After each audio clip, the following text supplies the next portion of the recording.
E eu quero usar um dos textos aqui de Filipenses hoje também com vocês para falar esta mensagem da palavra de Deus. Filipenses capítulo 4, lá no final do livro, talvez vocês já tenham ouvido várias pregações nesse texto da Bíblia, mas eu sei que Deus tem coisas para falar conosco.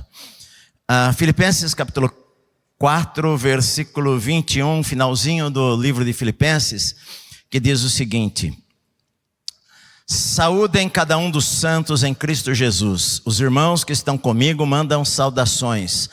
Todos os santos mandam saudações, especialmente os da casa de César. A graça do Senhor Jesus Cristo esteja com o espírito de vocês. Amém. Pai querido, eu peço que o Senhor fale conosco através da Tua palavra nesta noite. O Senhor sempre tem uma palavra que muda a nossa vida, transforma a nossa vida, que nos desafia. Espírito Santo, que cada um de nós possamos ser impactados com a palavra do Senhor, transformados com a palavra do Senhor nesta noite, em nome do Senhor Jesus, em nome do Senhor Jesus. Amém. Amém, queridos? Vamos aplaudir ao Senhor por ouvirmos a leitura da Bíblia. Amém. Eu sempre aplaudo a Deus quando eu posso ler a Bíblia. Glória a Deus. Sempre aplaudo a Deus após ler a Bíblia, porque é um livro maravilhoso. E no começo do ano agora vai fazer 50 anos que eu entreguei minha vida a Cristo. Eu vou fazer 65 anos agora, mas eu entreguei minha vida a Cristo, tinha 15 anos. E desde então meu coração vive em chamas todos os dias por Deus. E 50 anos que eu ando com o Senhor, cada vez todo é difícil o dia que eu não chore ao ler a Bíblia, porque é um livro maravilhoso que nós temos na nossa mão e que é um alimento diário para nós. Em 1978, eu me lembro muito bem, saiu uma série de livretos no Brasil de um pastor americano chamado Robert Schuller. Não sei se vocês já leram algum livrinho dele, ele morreu há muitos anos. Ele era pastor na época de uma igreja famosa nos Estados Unidos chamada Catedral de Cristal. Nem todos o consideravam tão pastor assim evangélico. Ele tinha muita conexão com a igreja católica também, mas ele tinha algumas mensagens assim inspiradoras. E um desses livretos que eu li contava a história de um homem chamado Ali Hafed, sobre as minas de Golconda. Eu não sei se você conhece essa história, mas ele contava naquele livro a história desse homem, que era um fazendeiro e que ele vivia feliz, ele tinha um bom dinheiro, ele tinha sua família, sua casa, seus filhos, até que um dia um sacerdote foi visitá-lo na sua fazenda, e o sacerdote começou a contar para ele algumas histórias de descobertas de diamantes, falando que aquela pedra preciosa, ela era mais brilhante do que o sol, e que valia muito dinheiro, e falou tantas coisas sobre diamantes, que aquilo acendeu alguma coisa no coração de Ali Hafed.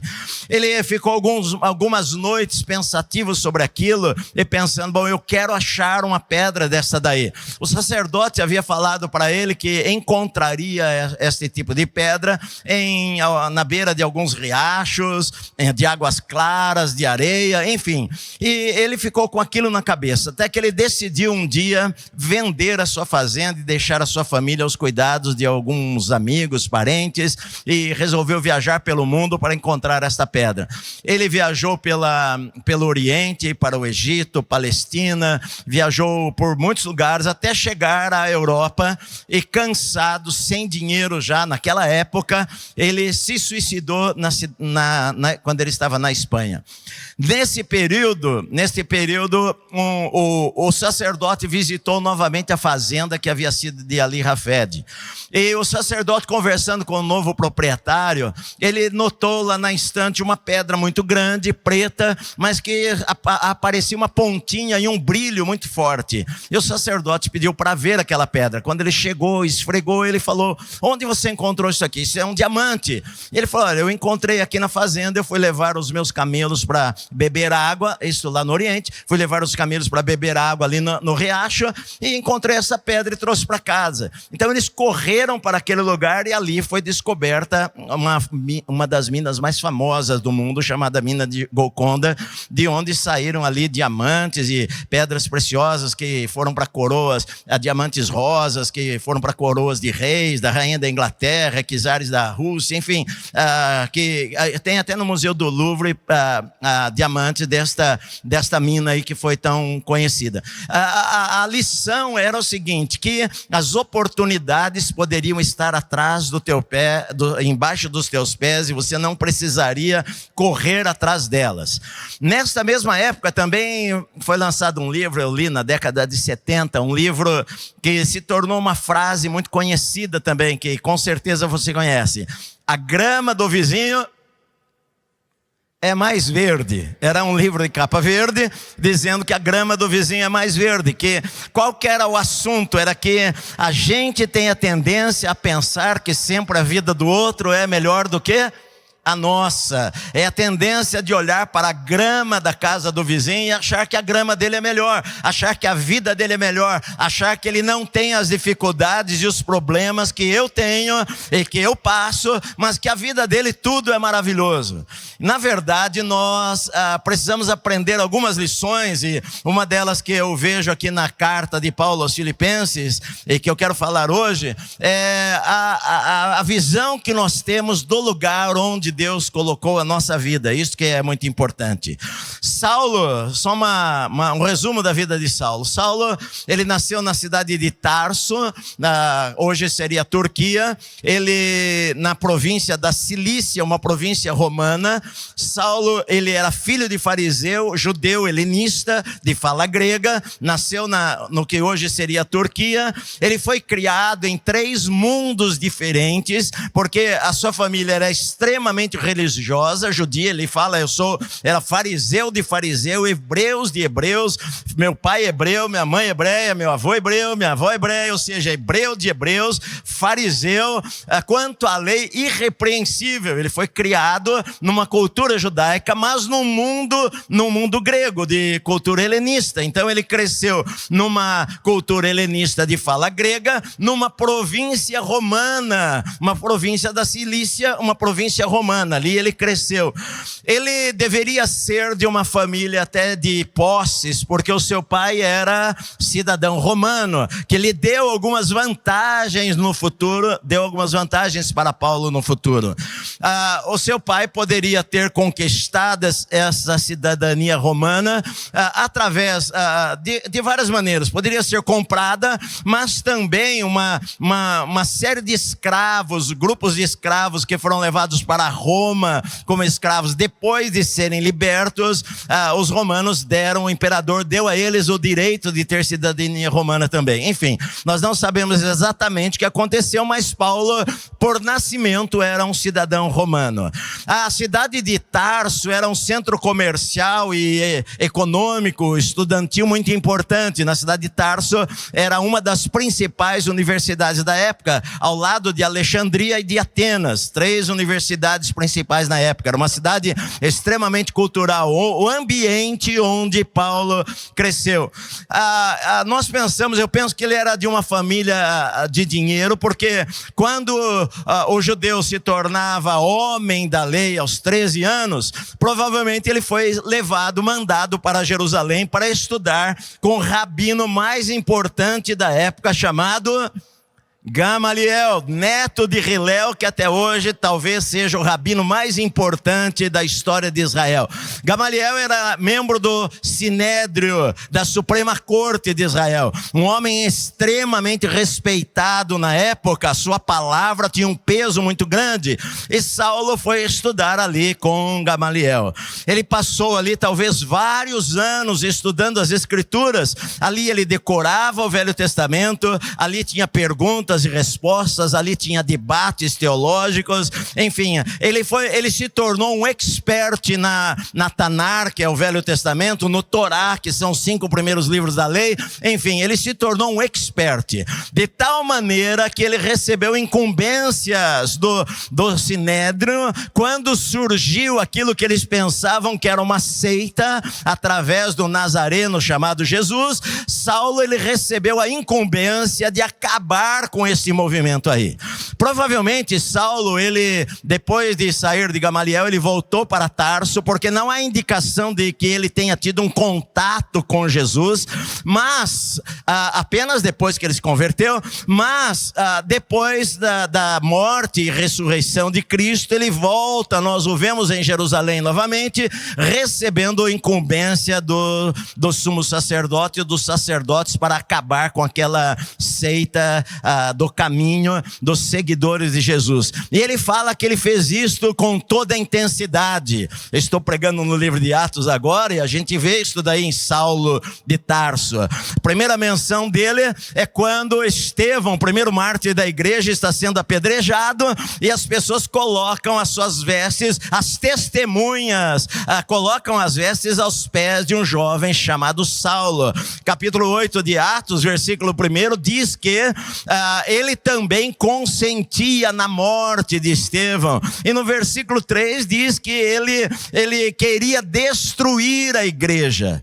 Em Atos capítulo 26, Atos capítulo 8, capítulo 9, 22 e 26 de Atos contam um pouco da conversão de Saulo. Saulo, ele queria destruir a igreja de tal maneira que a Bíblia fala que ele ia de casa em casa em Jerusalém, e ele foi o causador da igreja se esparramar pela Judéia e Samaria, todos fugindo de Jerusalém, exceto os apóstolos que ficaram lá, porque Saulo entrava pelas casas, arrancando homens e mulheres das suas casas, levando-os acorrentados, dividindo famílias, matando pessoas. Ele fala em Atos 26 que quando matavam os seguidores de Jesus, ele dava o seu voto em favor daquilo lá. Ele fala que inclusive ele os forçava a blasfemar da sua fé por causa que Saulo queria destruir os que não eram ainda chamados cristãos, mas os seguidores do caminho.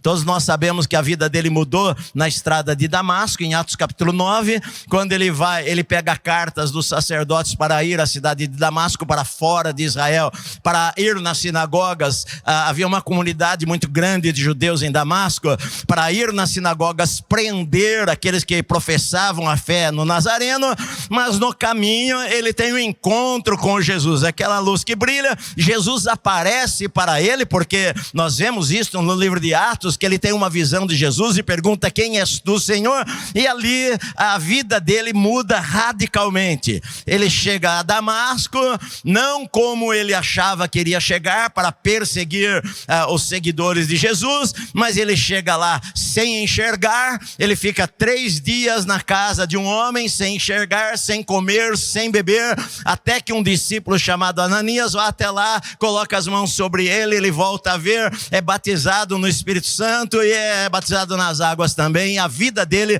muda a partir dali. Ali, a partir daquele momento, a vida deste homem, que era um prodígio, deste jovem, que era a esperança, talvez, do Sinédrio para tantas coisas, a vida dele muda radicalmente.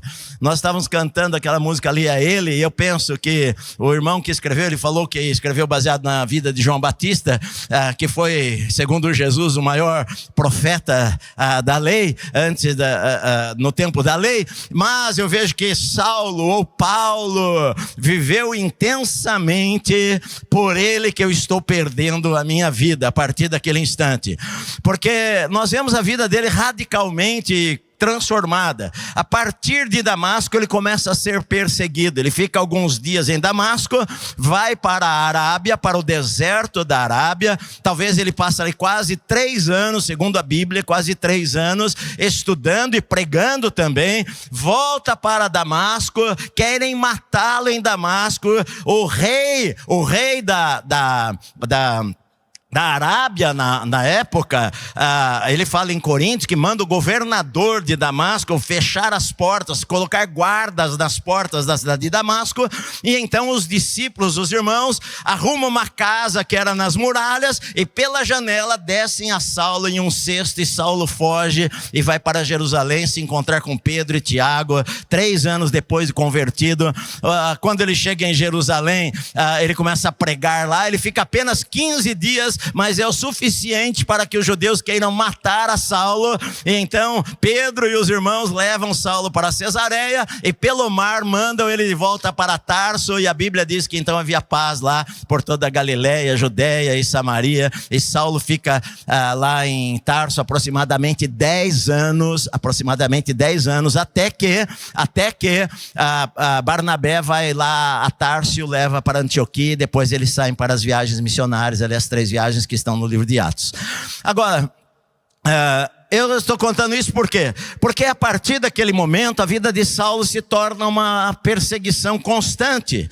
Ele fala lá em Coríntios que as coisas que ele passou por causa do evangelho, ele fala as perseguições, as inseguranças, as incertezas nos desertos, entre ladrões, perigo de ladrões, perigo na cidade, perigos no campo. Ele fala que ele foi açoitado 5 vezes, ele levou 39 chicotadas. As chicotadas, queridos, na ponta do chicote se colocavam pedaços de ossos para que rasgasse a carne da pessoa, rasgasse as costas da pessoa. Essas chicotadas eram 2/3 nas costas e 1/3 no peito. Abaixava a roupa, a túnica, e 39 chicotadas recebia, saía sangue, cortava a pele. Ele recebeu 5 vezes esse castigo. Ele foi fustigado com varas 3 vezes. Ele sofreu naufrágios 3 vezes. O livro de Atos conta um naufrágio, mas sofreu naufrágios 3 vezes. Ele fala que passou um dia, uma noite na voragem do mar, lá no meio do mar. Enfim, quantas coisas este homem sofre por causa do evangelho, da sua fé, da sua dedicação, da sua vida de devoção, de oração a Deus, em ouvir os chamados de Deus e querer ser um homem de Deus aqui nesta terra. Enfim, Saulo agora está preso. Ele está velho agora. Essa carta de Filipenses ele escreve, ele fala aos Colossenses, ele escreve na mesma época, ele fala o seguinte: eu, Saulo, o velho, ele fala lá para Filemon.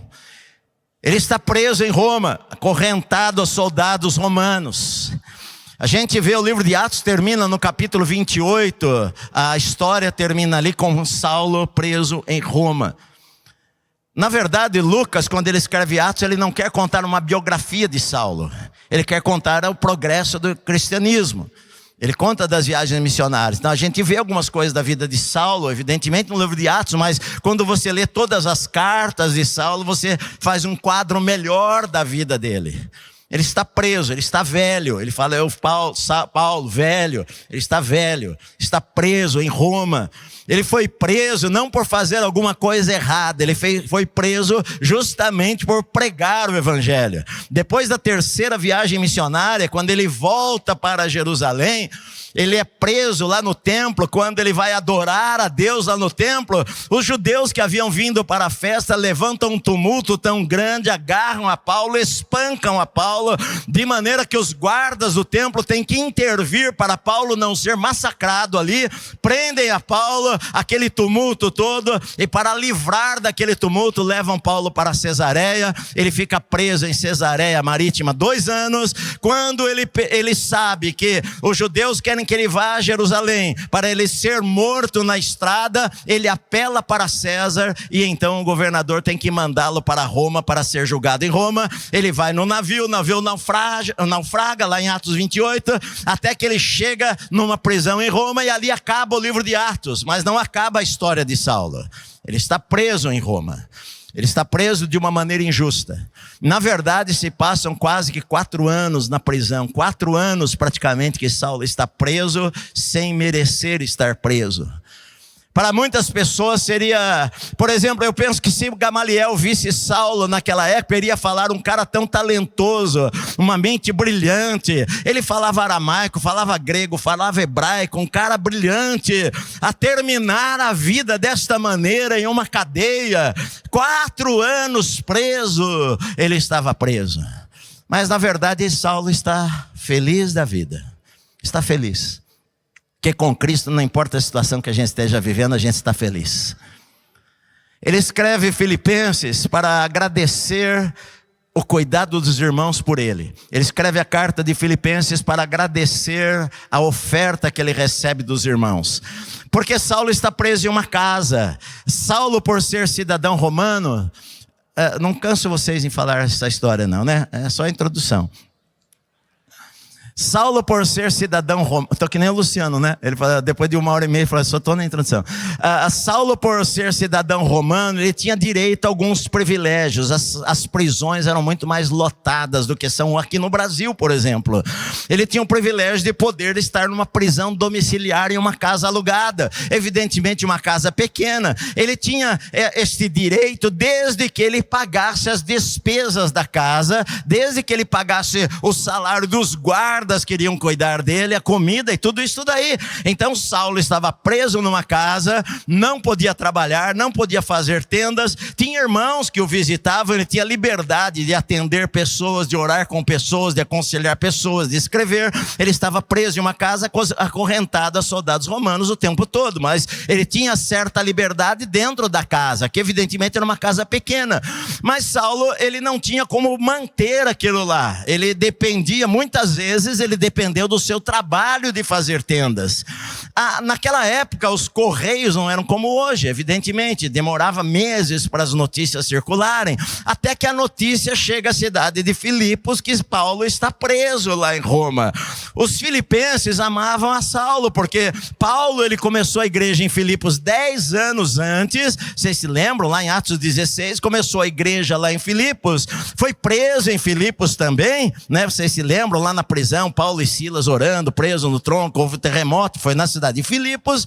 Os irmãos, amando a Saulo, resolvem mandar uma oferta de amor a ele. Saulo está preso, Paulo está preso, vamos mandar uma oferta para ele. Eles reúnem a igreja, levantam uma oferta e mandam através de um dos ministros deles, chamado Epafrodito, que vai até Roma, mais de 1.200 quilômetros de distância, chega a Roma, entrega a oferta para Paulo, serve a Paulo ali, ajuda Paulo, sei lá, a cuidar das coisas, a fazer almoço, enfim, a arrumar as coisas para Paulo, serve a Paulo ali na prisão, na casa prisão. E agora Paulo resolve escrever uma carta de agradecimento pelo amor e cuidado dos irmãos, que é esta carta que nós temos aqui, que é a carta de Filipenses. Paulo não está triste. Estou falando Saulo porque por enquanto o que eu estou pregando em Atos é Saulo. Ele não está triste, ele está alegre. Sendo que se você for pegar a carta de Filipenses, o tema da carta de ponta a ponta, Paulo vai falar sobre alegria. No capítulo 1 ele já começa a falar o seguinte: eu quero que vocês saibam, irmãos, que as coisas que me aconteceram contribuíram para o bem do evangelho, porque muitos irmãos se animaram por ver que eu estou preso e começaram a pregar. É verdade que alguns pregam a Cristo por inveja, porfia, mas outros pregam a Cristo por amor. Eu digo para você, não importa se alguns pregam por amor e outros por rixas, para querer fazer mal para mim. Eu quero dizer que nisto eu me alegro. O que importa? Desde que o evangelho seja pregado, eu estou feliz com isso daí. Então você pega uma carta cheia de alegria. Paulo, ele não está se lamentando, ele não está chateado com Deus, ele não está chateado com a vida. Na verdade, nesta pequena carta aqui, tem alguns dos versículos que a igreja mais ama. Por exemplo, nesta carta está escrito: aquele que começou a boa obra, ele há de completá-la até o dia final. Para mim o viver é Cristo e o morrer é lucro. Esquecendo-me das coisas que para trás ficam e avançando para as que diante de mim estão, eu prossigo para o alvo. Alegrai-vos sempre no Senhor. Outra vez eu digo, alegrai-vos. Não andeis ansiosos de coisa alguma, antes que as suas orações sejam levadas a Deus através de súplicas, ações de graças. Aprendi a viver contente em toda e qualquer situação. Eu posso todas as coisas naquele que me fortalece. O meu Deus, segundo a sua riqueza em glória, há de suprir cada uma das suas necessidades. Enfim, Saulo, ele escreve ali um texto emocionante, cheio de alegria, mas o objetivo dele é agradecer aos irmãos. Ele fala o seguinte: olha, eu agradeço a vocês não pelo que vocês me mandaram, porque eu sei que eu aprendi a viver contente em toda e qualquer situação. Eu sei ter abundância, eu sei passar necessidades, eu sei ter fartura, fartura, eu sei ter fome, eu posso todas as coisas naquele que me fortalece. Então Paulo, ele escreve uma carta de agradecimento aos irmãos pelo amor e cuidado que os irmãos tiveram com ele. Agora, nós estamos no final aqui da carta, apenas, em que Saulo manda a saudação final para os irmãos. Ele diz: todos os santos mandam saudação. Os santos que estavam ali com ele eram: Timóteo estava com ele, Marcos estava com ele, havia outros irmãos ali com ele também, não presos com ele, mas que estavam na cidade de Roma. Ele fala: os irmãos mandam saudação, todos os santos os saúdam, especialmente os da casa de César. Os da casa de César, por muito tempo há um debate: quem seriam estas pessoas? Quem seriam os da casa de César, que também estão ao lado de Paulo, mandando saudação para os irmãos da cidade de Filipos? Alguns pensam que talvez poderiam ser parentes do imperador Nero, que era o imperador na época. Seria a esposa de Nero, que alguns dizem que frequentava algumas reuniões nas casas. Será que seriam escravos do palácio? Porque as pessoas poderiam visitar a Paulo naquela casa, prisão, ter contato com ele. Enfim, a conclusão é que quem estava enviando saudação eram os soldados da guarda pretoriana, da guarda do imperador, que Paulo fala no capítulo 1, que ele fala: as coisas que me aconteceram serviram para o progresso do evangelho, de forma que toda a guarda pretoriana ficou conhecendo sobre Jesus por causa das minhas prisões. Ou seja, a guarda pretoriana, que era a guarda do imperador, que era designada para cuidar de cidadãos romanos, estava aguardando Paulo naquela casa. Agora você pode imaginar alguém acorrentado a Paulo durante 6, 7 horas por dia, acorrentado aqui, soltavam as mãos para ele comer, acorrentado de novo. Agora você pode imaginar aqueles soldados que tinham dezenas de deuses. De repente, o apóstolo Paulo, 3 horas da manhã, ele está ajoelhado chorando, e o guarda ali, com a mão ali, sentado na cadeira. Paulo, ele prega o evangelho para pessoas que vão ali visitá-lo. Ele aconselha pessoas, ele fala de Jesus o tempo inteiro. Ele ora e chora. Ele lê as escrituras do Antigo Testamento.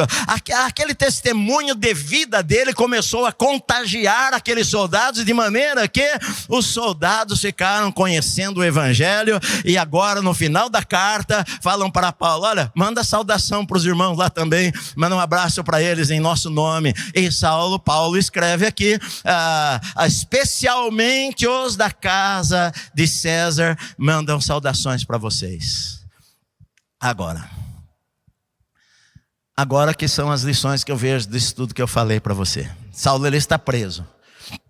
A única referência na história sobre a fisionomia de Saulo, porque se você notou, a Bíblia não é de dar fisionomia de pessoas, né? A Bíblia fala de Saul, que acima da cabeça para cima ele sobressaía a todos, fala de Davi, que era ruivo, mas não fala como era Jesus, não fala como era Saulo. A referência que tem é Flávio Joséfo, que fala que Saulo era um homem meio calvo, de pernas arqueadas, que tinha um nariz grande, e que ele tinha o seu rosto marcado por cicatrizes. E Paulo mesmo, ele diz isso daí: eu trago no meu corpo as marcas de Cristo, porque com certeza por tantas varadas, chicotadas, apedrejamento, pedradas que ele tomou na sua vida, havia marcas no seu rosto, havia marcas no seu corpo de chicotes, de cicatrizes. A gente faz um cortinho, fica uma cicatriz, havia marcas por todo o seu corpo. Ele falou: eu trago no meu corpo as marcas de Cristo.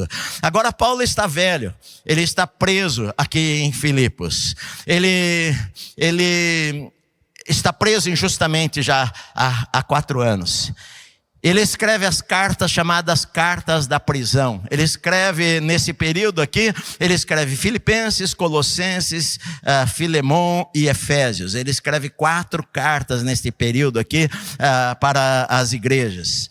Agora, o que eu vejo aqui é que eu e você precisamos aprender em nossa vida, é que eu tenho que aprender a enxergar as possibilidades no lugar onde eu estou. Eu preciso aprender a ser feliz onde Deus me plantou. Eu preciso a ter uma visão diferente das lutas que eu passo, porque muitas vezes nós reclamamos do lugar onde nós estamos, nós reclamamos da situação que nós estamos, e Paulo poderia reclamar para Deus e falar: Senhor, eu tenho tanta coisa para fazer, tantas vidas para ganhar, eu tenho um ministério, Senhor, eu fui fiel ao Senhor a vida inteira, e agora passar 4 anos preso injustamente. Ele poderia reclamar, mas você não vê, você vê uma carta cheia de alegria, e ele falando para os irmãos: alegrai-vos sempre no Senhor. Outra vez eu digo, alegrai-vos no Senhor.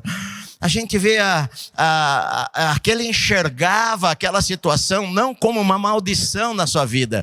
Ele, inclusive, quando escreve, ele fala assim: eu, Paulo, prisioneiro de Cristo Jesus. Ele não fala: eu sou prisioneiro de César, eu sou prisioneiro do Estado. Não, ele fala: eu sou prisioneiro de Cristo Jesus, porque ele sabia que mesmo quando ele não entendesse as coisas, Deus tinha um propósito que às vezes a gente não consegue enxergar no momento. Então, Paulo, ele era feliz, independente da situação que ele estava vivendo. Porque na verdade, queridos, não é o lugar que faz a gente, é a gente que faz o lugar onde Deus nos plantou, onde Deus nos colocou.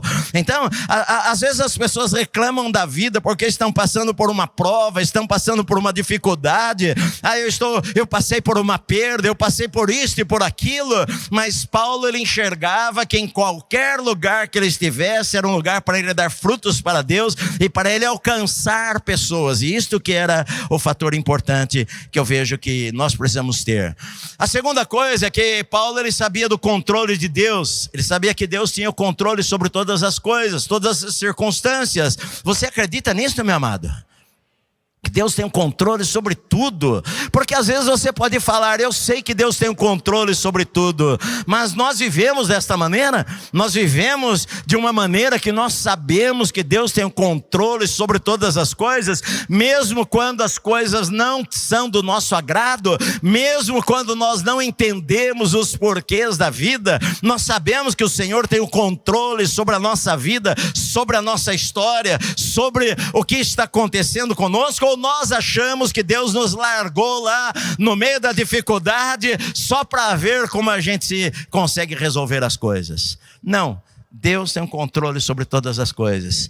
E Paulo sabia disso daí. Se eu estou preso, é porque Deus tem um propósito para as coisas. Às vezes nós não entendemos as coisas direito, meus queridos. E às vezes eu que sou pastor, a gente está no ministério, às vezes a gente não entende os porquês no momento. Eu me converti, eu era do interior do estado de São Paulo, me converti com 15 anos de idade. Quando eu me converti mesmo, né? Converter, quando você se converte, que você quer ler a Bíblia toda hora, quer orar 3, 4 horas por dia, quer buscar a Deus, enfim, eu me converti com 15 anos de idade. Eu estava no quarto da minha casa quando ouvi a voz do Espírito Santo falando que eu iria ser pastor na cidade de São Paulo. Eu, caipira, 15 anos, quando eu ia para São Paulo, que o meu irmão mais velho morava em São Caetano, uma cidade próxima de São Paulo, quando nós íamos para lá, o meu pai, minha mãe, minha irmã mais velha, eu e minha irmã mais nova, a gente descia na Estação da Luz, todo mundo de mão dada, o pai na frente dando a mão para a mãe dando a mão para a mais velha, depois aquela filinha de gente, né, amedrontada na cidade de São Paulo, uma cidade fria, garoa, perigosa. A gente ia para lá com medo de ir para São Paulo, ia de trem para lá, e de repente Deus fala para mim que eu iria ser pastor em São Paulo. Pegava minha bicicletinha com 15 anos de idade, ia à beira da estrada lá, Washington Luiz, sentava na grama e ficava orando, e via os ônibus passando com a placa São Paulo, e eu orava: Senhor, eu não sei como, eu sou caipira, o que eu vou fazer em São Paulo, como que eu vou morar para lá? Mas o Senhor falou para mim que eu vou ser pastor lá, e eu creio no que o Senhor falou, embora possa parecer impossível. E fui para São Paulo. Quando eu tinha 17 anos, fui fazer escola bíblica lá em São Paulo, depois de terminar o colégio, no interior, fui fazer escola bíblica lá. Morei lá 3 anos, fiz escola bíblica, depois fui pastor lá. Aí eu recebi um convite para ser pastor numa pequena cidade no interior. Eu fui para lá, a primeira igreja que eu fui pastor, eu tinha dinheiro apenas para chegar à cidade mais próxima, que ficava a 12 quilômetros da cidade que uma família havia me convidado para pregar lá. Eu peguei o ônibus e desci lá com uma mochila nas costas, isso há 44 anos atrás. Descia 12 quilômetros lá um dia à noite, e pela estrada eu andei os 12 quilômetros, quando vinha um farol de um carro, batia, iluminava, eu andava mais rápido, aí depois sumia aquela escuridão, eu ia na beira pisava em buraco, até chegar lá, e lá eu consegui alugar um salãozinho, uma garagem, cabia um carro lá dentro, e ali eu fiquei ali dormindo no banco 4 meses, e comecei a pregar nas ruas, pregar nas esquinas, pregar nas casas, pois lá ensina-se violão de graça, e alguns jovens foram lá aprender violão, eu tocava lá o dó, ré, mi lá, mas dava aula, né? E comecei a ensinar violão, e falar de Jesus, e algumas pessoas me convidaram para pregar na igreja católica, e eu fui lá falar para os jovens da católica, e aí houve um problemão, porque de repente tinha mais de 100 pessoas na garagem, e mandaram bater em mim.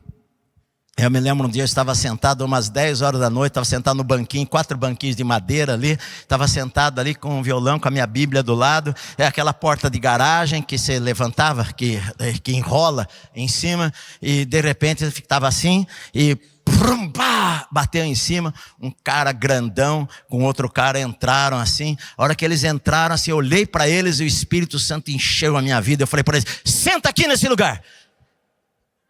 Ele ficou assim, sentou assim quietinho, o cara 1,90 m de altura, sentou quietinho, e eu comecei a falar de Jesus, falar de Jesus, falar de Jesus para eles, e começou a escorrer lágrima dos olhos desse grandão aí. Ele falou para mim: pastor, eu vim aqui para bater em você, para acabar com esse negócio, mas se alguém mexer com o senhor me fala. Eu falei: amém, Senhor, amém, irmão. Enfim, eu fiquei lá um tempo, mas eu não tinha o que comer, praticamente. Algumas pessoas traziam às vezes alguma comida para mim, linguiça, algumas coisas assim, mas naquela época tinha uma propaganda na televisão, quando eu era criança, que era Toddy, alegria que dá gosto, o Nescau, enfim, os mais antigos devem lembrar, a energia, alguma coisa assim que dá gosto. E eu tinha um prato e uma colher, eu enchia o prato todo dia, café da manhã, almoço e jantar, enchia de leite, punha Nescau lá, mexia e tomava, todo dia. Fiquei magro, pesava 40 e poucos quilos. Às vezes o diabo falava para mim: aqui está o final da sua vida, aqui vai acabar a sua vida, você vai morrer aqui nesse lugar. Eu fui levar uma família no médico, eles tinham um médico para ir, a moça estava doente, a família pediu para eu ir junto com o casal e a filha, e chegando lá, a médica nem foi falar com eles, achou que eu era doente. Foi direto falar comigo. Falei: não, eu sou pastor, é ela que é doente aqui. É muito magro, pesava 40 e poucos quilos. O diabo falava para mim: aqui acabou a sua vida. E às vezes vinha um questionamento: Senhor, por que eu estou aqui? Por que eu estou nesse lugar? E Deus me ensinou. Era um tempo de transformação na minha vida, era um tempo de eu depender de Deus na minha vida, era um tempo de eu ver o cuidado de Deus na minha vida, de eu entender que Deus tem um propósito em cada lugar da nossa vida, em cada estação da nossa vida que nós estamos, e a gente precisa passar por essas estações com o nosso coração explodindo de alegria e de confiança no Senhor, sabendo que Ele tem cuidado de nós, meu amado. Então muitas vezes nós não entendemos as prisões, nós não entendemos os desertos, nós não entendemos as lutas, e nós reclamamos para Deus, mas nós nos esquecemos que o Senhor é soberano e tem cuidado da nossa vida melhor do que nós imaginamos. Sabe, quando eu fui para São Paulo, eu estudava numa igreja lá, a minha esposa cresceu naquela igreja, e eu todos os dias ia para lá, subia as escadarias para fazer a escola bíblica, via muitos jovens ali na escadaria, jovens daquela igreja, e eu nunca conhecia a minha esposa. Eu vim conhecer a minha esposa uns 4 ou 5 anos depois, porque Deus, Ele tem o seu tempo, a sua maneira, Ele não tem a sua suas coincidências, mas Ele tem a providência dEle na hora certa. Ele prepara as coisas na hora certa para a nossa vida. E eu hoje, ao olhar para trás, meu amado, na minha vida, eu vejo que cada detalhe da minha vida, lá estava a mão do Senhor, cuidando, abrindo portas ou fechando portas na hora certa, para que o melhor acontecesse na minha vida. Então eu sei, Deus tem o controle de todas as coisas. Agora a pergunta é: como parar Paulo? Como parar aquele homem imparável? Você vê nas viagens missionárias que batiam em Paulo aqui, ele ia para a próxima. Apedrejavam ele aqui, davam ele como morto. Paulo morreu, os discípulos chegam lá em volta dele e ele levanta, sacode a poeira e vamos para a próxima cidade. Ele era imparável, ele era incansável, meu amado. Aí ele chegava na próxima cidade, era apedrejado, era perseguido, tomava chicotada, sofria perseguições, ia para a próxima, e assim foi a vida toda dele, a vida inteira de Paulo. Agora, quando ele está preso, se ele não estivesse preso, nós não tínhamos as 4 cartas, chamadas cartas da prisão. Talvez ele não tivesse escrito Filipenses, porque ele escreve para agradecer a oferta, não teria tido oferta, nós não teríamos tido esse livro maravilhoso da Bíblia para nós. Ele escreveu lá Colossenses, ele escreveu Filipenses, ele escreveu Efésios, ele escreveu Filemão nesta época, e nós não teríamos talvez essas cartas se Paulo não estivesse lá na prisão. Talvez você possa pensar: por que a prisão? Eu não sei, mas Deus sabe. Deus tem as suas razões em todas as coisas que acontecem em nossa vida, meu amado, e a nossa função é confiar nele, que ele sabe das coisas, é confiar no Senhor. Ele sabe o que ele faz. Eu não entreguei a minha vida a Cristo, eu não falei para o Senhor: Senhor, eis aqui a minha vida, eu estou disposto a morrer ou a viver, se for para eu morrer eu morro. Eu não tenho medo da morte, não tenho medo da morte. A minha vida está nas mãos de Deus, a minha esposa está nas mãos de Deus, meus filhos estão nas mãos de Deus, meus netos estão nas mãos de Deus. Eu espero ir antes deles, mas a gente nunca sabe de nada. Eu só sei que eu sirvo a um Deus que tem um controle sobre os detalhes de tudo que acontece na minha vida, e que todas as coisas cooperam para o bem daqueles que amam ao Senhor. Então nós não teríamos as chamadas cartas da prisão se Paulo não estivesse preso.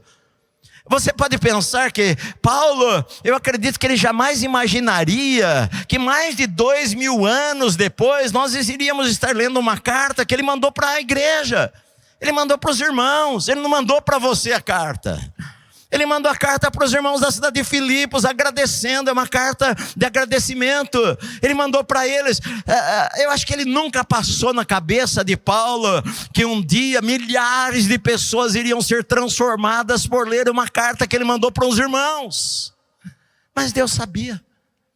Deus sabe antes da hora. Deus sabe o começo, o meio e o fim, antes que aconteça. Ele sabe de tudo, Ele controla o universo. Ele controla detalhes da nossa vida. Eu sei disso, eu descanso no Senhor por causa disso. Por exemplo, você lê a carta de Filemão que ele escreveu. Você já deve ter ouvido dezenas de pregações de Filemão. Se você não leu, é uma página, é uma pequena carta. Quem era Onésimo? É falando de Onésimo, né? Quem era Onésimo? Onésimo era um escravo de Filemão. Filemão era um homem rico que morava na cidade de Colossos. Onésimo rouba alguma coisa de Filemão, era escravo. E ele resolve pegar alguma coisa e fugir, porque ninguém quer ser escravo. E ele foge. O que você pensa se você está fugindo? Eu vou fugir para o lugar mais longe que existe, para a maior cidade. No meio da multidão ninguém me vê. Roma tinha 1 milhão de habitantes. Mais de 1.200 quilômetros de distância, e Onésimo vai e foge para a cidade de Roma. No meio da multidão, ele é só mais um. Porque se o senhor dele, se Filemão, que era o senhor dele, o pega, corta a cabeça dele. Ele é morto. O escravo poderia ser morto. Enfim, ele foge. Só que a gente não sabe como ou quem. Alguém leva Onésimo um dia na casa onde Paulo está preso. E Onésimo vai lá, talvez acompanhando alguém. E ouve o evangelho, e se converte. Ouve a pregação de Paulo, se converte. Lá na cadeia, lá na casa onde Paulo está preso. E ele passa a servir a Paulo ali na prisão também, ajudar ali na prisão também. Só que chega uma hora na nossa vida que a gente tem que acertar as coisas. Se eu roubei, eu tenho que pagar. Se eu menti, eu tenho que pedir perdão. Se eu ofendi, eu tenho que falar, me perdoe. Chega uma hora que a gente tem que acertar as coisas. E talvez Paulo chegou para Onésimo e falou, Onésimo, é hora de você ir para Filemão e acertar as coisas com ele. E manda Onésimo levar uma carta para Filemão, que é a carta de Colossenses. Manda um dos pastores de Colossos que estava lá, chamado Tíquico. Tíquico pega a Onésimo, pega a carta de Colossenses. Eles vão junto com Epafrodito, que pega a carta a Filipenses, cidade próximas, e levam as cartas para lá. E quando eles chegam na cidade de Colossos, Tíquico entrega a carta para os outros pastores lerem para a igreja, e Onésimo vai com Tíquico levar a carta para Filemão, que é essa carta que nós temos aqui. Que você lê a carta, Paulo ele começa a carta falando, meu amado Filemão, e a Áfia era a esposa dele, e a Arquipo, que era o filho dele, meus cooperadores no evangelho, eu dou graças a Deus pela fé de vocês, pelo amor de vocês, pelo empenho de vocês, e fala tudo isso daí. E agora vamos à parte que interessa, ele vai falar. Na verdade eu estou escrevendo esta carta para vocês, para que você receba de volta a Onésimo. Onésimo que uma vez te foi inútil, mas que o nome significa que para mim foi útil. Que eu queria que você o recebesse, não mais como um escravo, mas que você o recebesse como um irmão humano, um irmão na fé, que agora ele é teu irmão na fé. E se ele deve alguma coisa para você, coloca na minha conta. Eu, Paulo, de próprio punho, escrevo para você, eu pagarei. Para não dizer que você deve a mim a sua vida. Eu poderia ordenar que você fizesse isso, mas eu falo para você em nome do amor. Receba-o como se você recebesse a mim mesmo. É uma carta maravilhosa de perdão, de reencontro. Nós não teríamos essa carta se Paulo não estivesse preso, porque não existe coincidências para Deus. Ele estava no lugar certo para que Onésimo fosse lá e fosse se converter. E às vezes a gente não sabe os porquês da vida. Eu fui pastor em cidade pequena, por que eu fui pastor ali? Deus tem um propósito, eu não sei os motivos, eu sei que Deus sabe de todas as coisas, meu amado. Sabe, você já ouviu falar de Edward Kimball? Talvez você nunca ouviu falar desse homem. Ele era um pastor, ele entrou um dia numa sapataria lá no fundo e pregou para um jovem chamado Dwight Lyman Moody, que se converteu, se tornou um grande evangelista. Dwight Lyman Moody, em uma das suas cruzadas, se converteu um outro jovem chamado Wilbur Chapman, que se tornou um grande expositor da Bíblia e que fazia cruzadas também. E numa das cruzadas de Wilbur Chapman, Billy Sunday se converteu, que se tornou um grande evangelista americano. Durante uma das cruzadas de Billy Sunday, um homem chamado Mordecai Ham se converteu durante aquelas cruzadas. E aquele Mordecai Ham foi pregar no interior da Carolina. E lá no interior, um jovem um dia entregou a vida a Cristo, chamado Billy Graham. E Deus sabe de todas as coisas, meu amado. Ele tem o mundo na palma das suas mãos. Você acha que Ele não vai cuidar da tua vida? Você acha que Ele não vai cuidar de você? É claro que Ele vai cuidar de você. Ele tem o mundo nas suas mãos. Ele tem o mundo, o controle de todas as coisas nas suas mãos. Por que a gente anda inquieto? Por que a gente fica sem dormir? Por que a gente se preocupa com todas as coisas? Se o nosso Deus está cuidando delas. Jesus falou para os seus discípulos, não andeis inquietos por coisa alguma. Olhe para os pardais, eles não plantam, não semeiam. No entanto, o Senhor está cuidando deles. Não cai um pardal sem que Deus saiba, meu amado. Vocês compram um pardal lá, o mais pobre compra o pardal na feira para comer por 2 moedinhas de prata, 2 moedinhas, as menores, os menores valores em Israel. Você acha que Deus que cuida do pardal não vai cuidar de você, homens de pequena fé?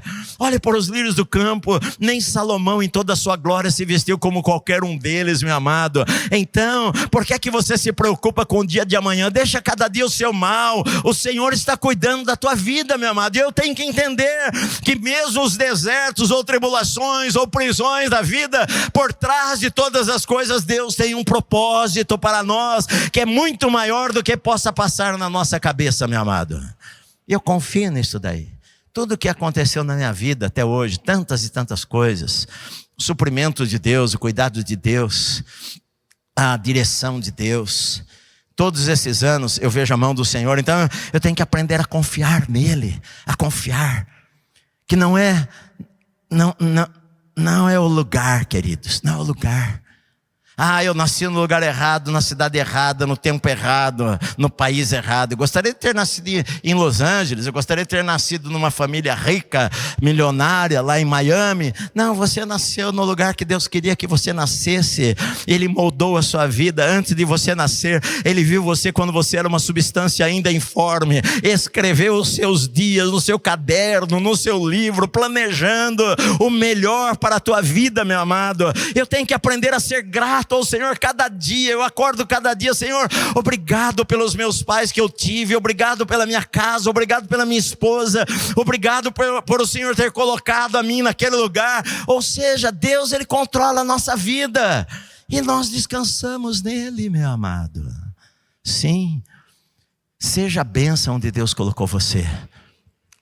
Pastor, mas a minha família ninguém é crente. Sim, Deus colocou você lá por isso. Eu posso falar mais um pouquinho ainda, né? Olha, você deve ter lido uma carta chamada Tito, que está na Bíblia, né? A história dessa carta também é interessante, porque Tito, ele é deixado numa ilha para pastorear pessoas lá, na ilha de Creta. E ele escreve uma carta para Paulo que nós não temos, e ele pede para Paulo buscá-lo. Porque esse pessoal aqui é difícil, duro de coração.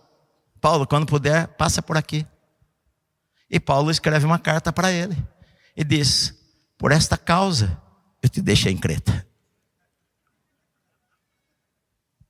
Porque os profetas deles falam: cretenses, ventres preguiçosos.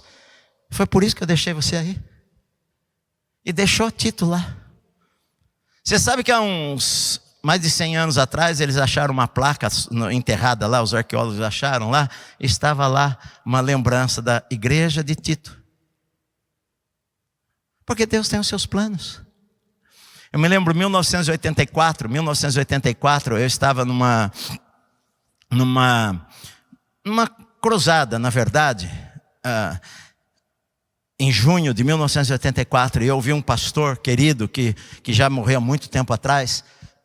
Ele era pastor de uma grande igreja, estive na igreja dele em Denver, no Colorado.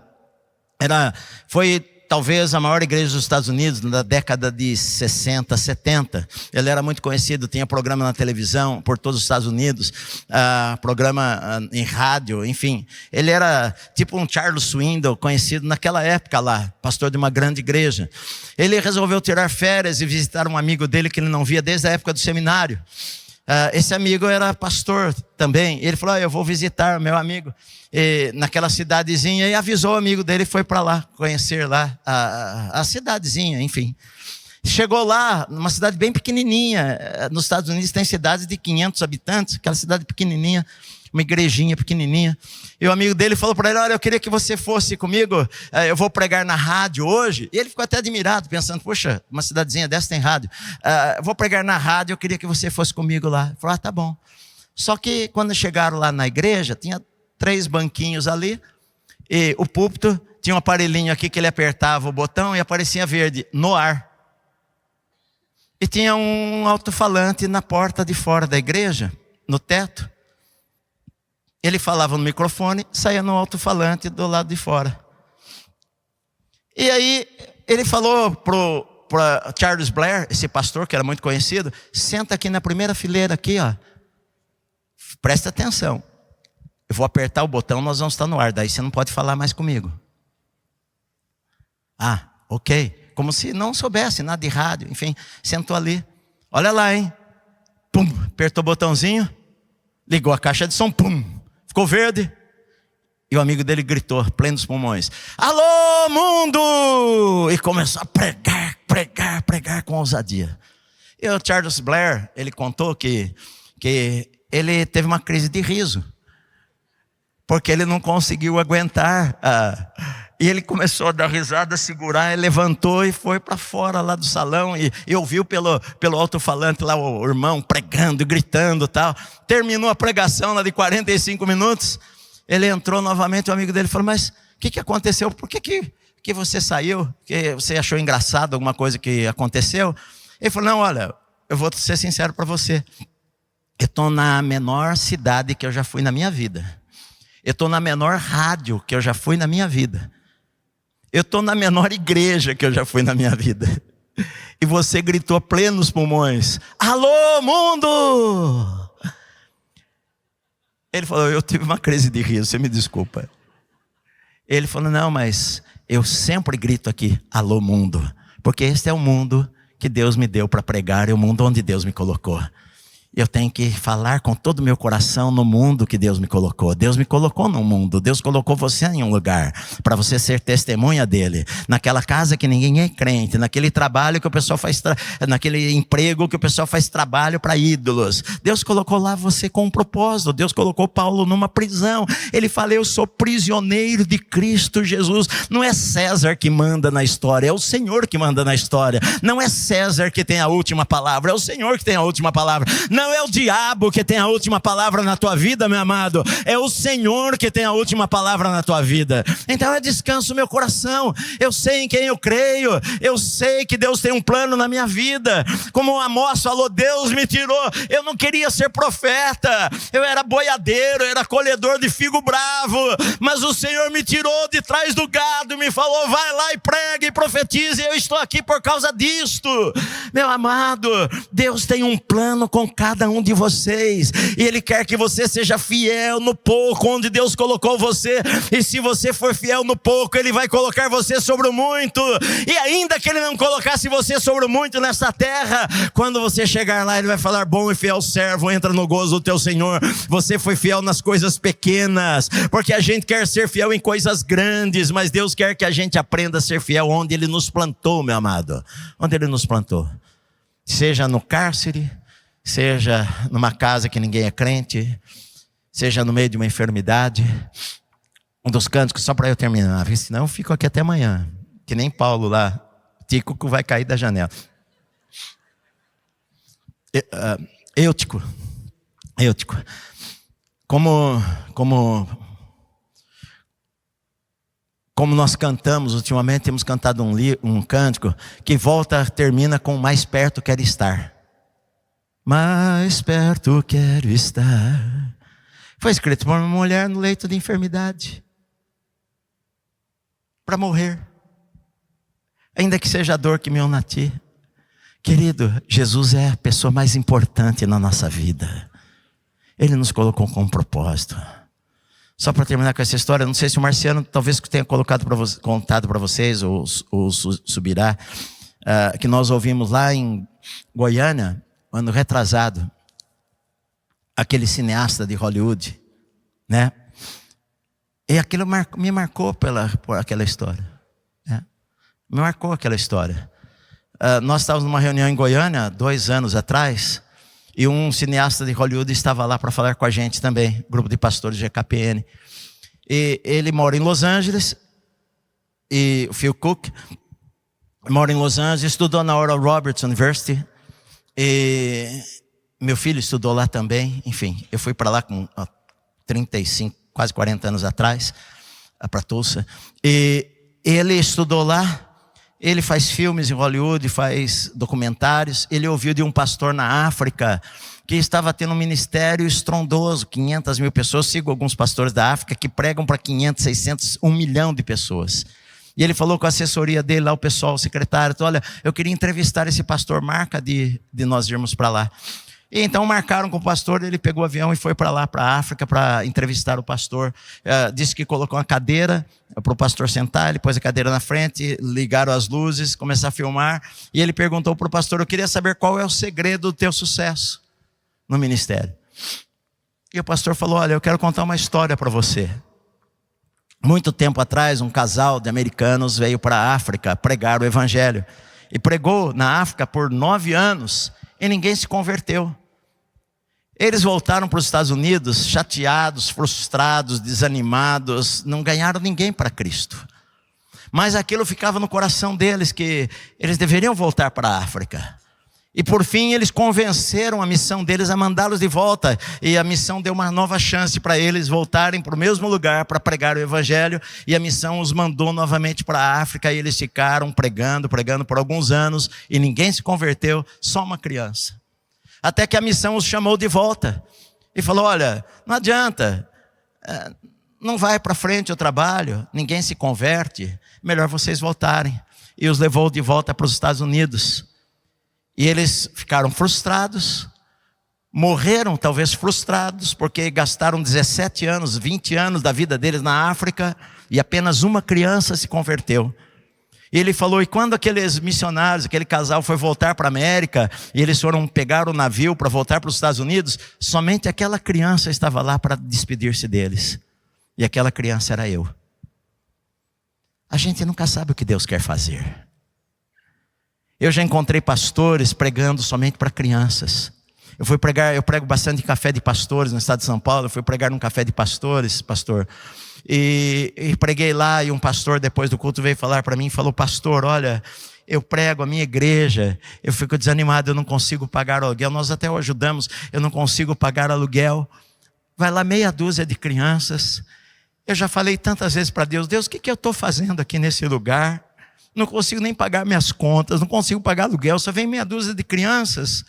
Eu falei, mas eu consigo entender hoje que não importa. Uma criança pode mudar a história da humanidade. Uma criança pode ser o maior avivalista da história.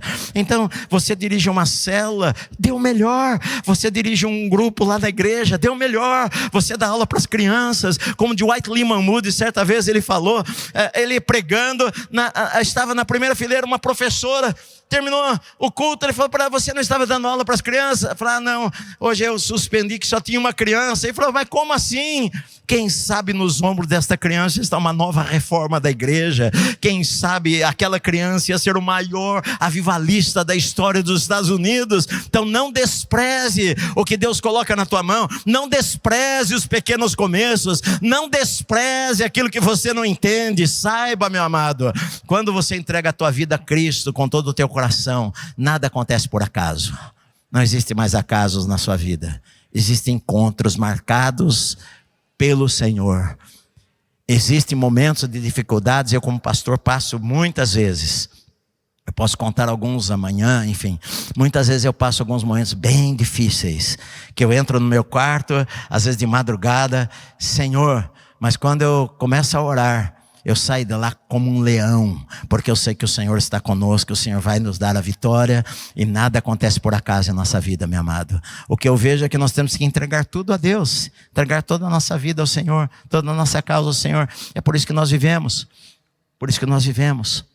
Eu falo na igreja, eu sou faixa preta de jiu-jitsu há muito tempo, né? Eu falo na igreja, eu pratico esporte, eu treino, não é porque eu acho que é legal, eu faço porque eu quero viver 60, eu vou fazer 65, eu quero viver 85, 90 anos, se Deus quiser que eu use fraldão com 100 anos, mas que eu possa pregar pela internet, eu estou lá para fazer isto, a minha vida é para isto, os meus planos é para isso, eu estudo para isto, eu estudo hebraico para entender melhor o Velho Testamento, eu estou estudando italiano para pregar melhor na Itália, eu estudei inglês para poder estar pregando nos Estados Unidos, para entender, para estudar, para aprender, para ter mais livros, ter mais acesso às coisas. Queridos, depende de você.